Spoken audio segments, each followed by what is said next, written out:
Boa noite, hoje é dia 27 de julho e vamos para o nosso devocional da noite, em que eu leio Manhã e Noite de Charles Spurgeon. Mas antes, vamos começar com a nossa oração.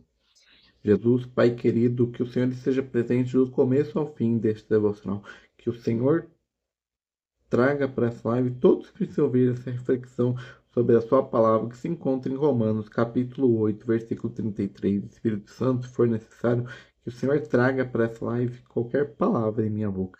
Agradeço por estar conosco nessa noite. Amém, amém, amém.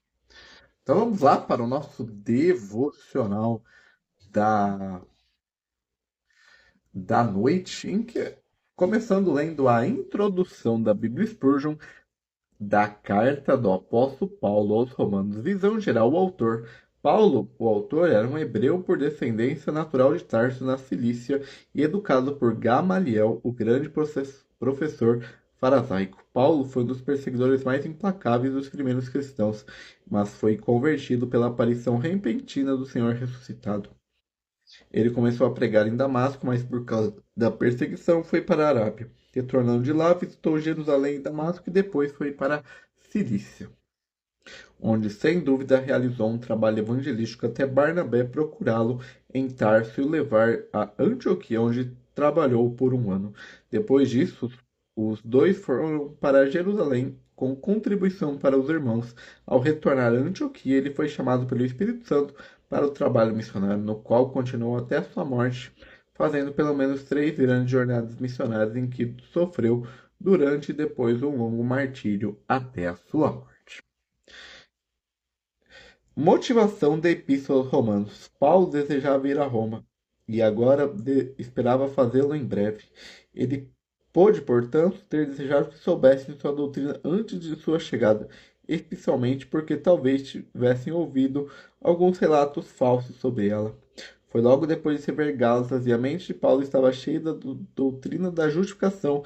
Ele pode ter desejado escrever mais sobre o assunto, dando ênfase ao lado divino da doutrina, assim como já tinha dado ao lado humano no livro de Gálatas. Deste modo, ele também pode ter sido mal interpretado em Gálatas e desejava ampliar seus ensinamentos. Em Gálatas, o homem é justificado pela crença. Em Romanos, Deus dá sua própria justiça ao crente por sua justificação. Febe, uma mulher de influência cristã e caráter cristão, amiga de Paulo, estava prestes a ir a Roma partindo do litoral de Corinto. E ele não apenas teve uma boa oportunidade para enviar a carta, mas poderia, de certa forma, prestar um serviço ajudando na sua apresentação. A igreja em Roma, sem dúvida, estava em uma condição muito próspera no momento dos escritos de Paulo. Talvez tenha sido organizada por alguns judeus que ouviram e creram enquanto estavam em Jerusalém, provavelmente o dia de Pentecostes. Embora seus membros incluíssem judeus e gentios, Paulo a considerava como sendo uma igreja especialmente igreja gentia. Alguns erros de doutrina e prática haviam adentrado as igrejas e precisavam ser corrigidos. Primeiro, eles pareciam ter entendido mal os ensinamentos de Paulo e confiado que ele ensinava que quanto maior o pecado, maior a glória de Deus. Segundo, eles podem ter pensado que ele ensinava que devemos pecar a fim de obter mais graça, e portanto podem ter feito do seu ensino de justificação pela fé uma desculpa para a conduta imoral.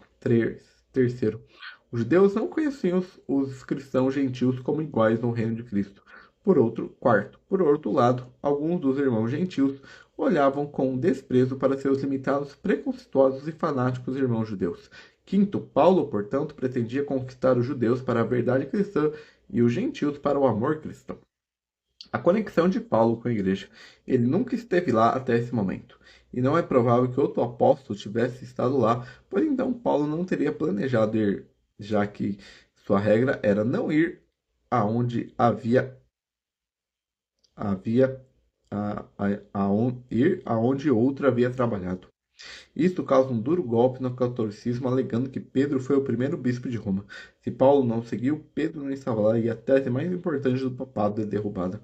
Paulo tinha, no entanto, muitos amigos íntimos e conhecidos em Roma, muitos dos quais foram mencionados no capítulo 16. Entre eles estavam seus velhos amigos Áquila e Priscila. O argumento do livro. As doutrinas do livro são consideradas e discutidas sobre 4 proposições principais. Primeiro, todos são culpados diante de Deus, tanto os judeus quanto os gentios. Segundo, todos os homens precisam de um Salvador. Terceiro, Cristo morreu por todos os homens. Quarto, todos nós, pela fé, somos um corpo em Cristo. Período da escrita provavelmente em Corinto por volta de 58 d.C.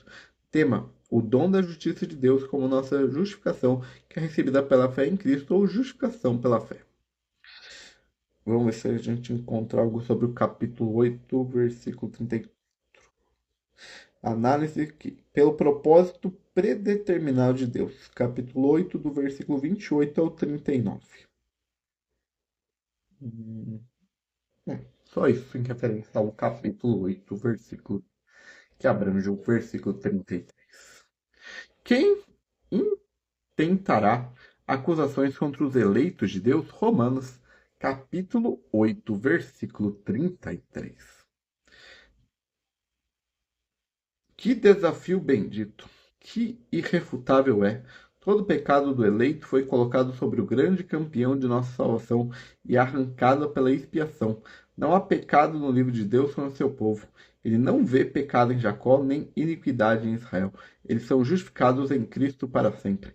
Quando a culpa do pecado foi retirada, a punição foi removida. Para o cristão não há golpe da mão irada do Senhor, mas ainda nem mesmo uma testa franzida por causa da justiça punitiva. O cristão pode ter sido disciplinado por seu pai, mas Deus, o juiz, não tem nada a lhe dizer, exceto eu o absolvi.